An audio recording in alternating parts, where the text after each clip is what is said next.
महाविकास आघाडीने आज मुंबईत ठाकरे गट, काँग्रेस आणि शरद पवार गटाचा एकत्र मेळावा घेतला। त्यात आगामी विधानसभा एकत्र लढण्याची घोषणा करण्यात आली। यावेळी शिवसेना ठाकरे गटाचे प्रमुख उद्धव ठाकरे यांनी महाविकास आघाडीच्या कार्यकर्त्यांमध्ये जोश भरला। मुख्यमंत्री पदाचा चेहरा कोण यावर त्यांनी आपलं मत स्पष्ट केलं। महायुतीतील काही जण आपल्यात भांडणं लावण्याचा प्रयत्न करतात, मात्र पृथ्वीराज चव्हाण, शरद पवार, तुम्ही तुमचा चेहरा जाहीर करा, मी पाठिंबा देतो असं म्हणत उद्धव ठाकरे यांनी आपल्या मुख्यमंत्री पदासाठी हट्ट नसल्याचं सांगून टाकलं। महाविकास आघाडीचा मेळावा आणि निवडणूक आयोगाची पत्रकार परिषदही आजच आहे।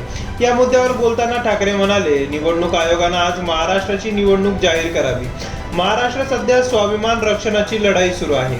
एकतर तू राहशील नाही तर मी राहील अशी स्थिती आहे। ज्याच्या जागा जास्त त्याचा मुख्यमंत्री असं भाजप सोबत असतानाही ठरवलं जायचं, मात्र त्यात धोका व्हायचा, एकमेकांच्या जागा पाडल्या जायच्या। आता असं नको असं वाटतं। आधी मुख्यमंत्री पदाचा चेहरा ठरवा आणि मग पुढे जा। उद्धव ठाकरे यांनी आपल्या भाषणात सरकारच्या योजनांवरही टीका केली। ते म्हणाले, सरकारच्या योजना घरोघरी पोहोचवणाऱ्याला 10,000 रुपये महिना दिला जातोय।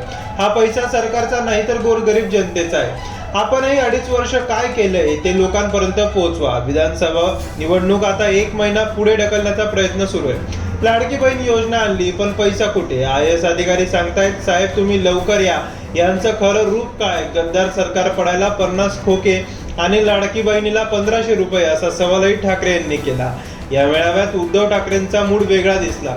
भाषणात आक्रमक झालेल्या ठाकरेंनी महाविकास आघाडीतील सर्वांनी एकत्र राहण्याचं आवाहन केलं। ते म्हणाले, वक्फ बोर्ड असो किंवा हिंदू संस्थानाच्या जागा असतील, तिथं वेडवाकडं होऊ देणार नाही। वक्फ बोर्ड विधेयकाखाली तुम्ही जर त्या जमिनी तुमच्या लाडक्या उद्योगपतींना देणार असाल तर त्याचा आम्ही विरोध करू। मोदींची गॅरंटी चालत नाही म्हणून उद्धव ठाकरे यांना अडचणीत आणण्यासाठी जर हे प्रश्न विचारत असाल तर आजच निवडणूक जाहीर करा। तुम्ही राज्यात ओबीसी मराठा वाद लावलाय, मराठा आरक्षण बिल लोकसभेत आणा, आम्ही त्याला पाठिंबा देऊ। जागा वाटपावरून भांडण करू नका। वज्रमुठ कामात दिसली पाहिजे। त्यांच्या बुडाला आग लावण्यासाठी मी मशाल घेतली आहे। काँग्रेसचा हात सेनेची मशाल आणि पवार साहेबांच्या हातात तुतारी असलेला मावळा गावागावात पोहोचवा। मी पुन्हा एकदा सांगतो, काँग्रेस आणि राष्ट्रवादी काँग्रेसनं आपला मुख्यमंत्री पदाचा चेहरा जाहीर करावा, पण जागा वाटपात भांडण करू नका असं आवाहन उद्धव ठाकरे यांनी केलं।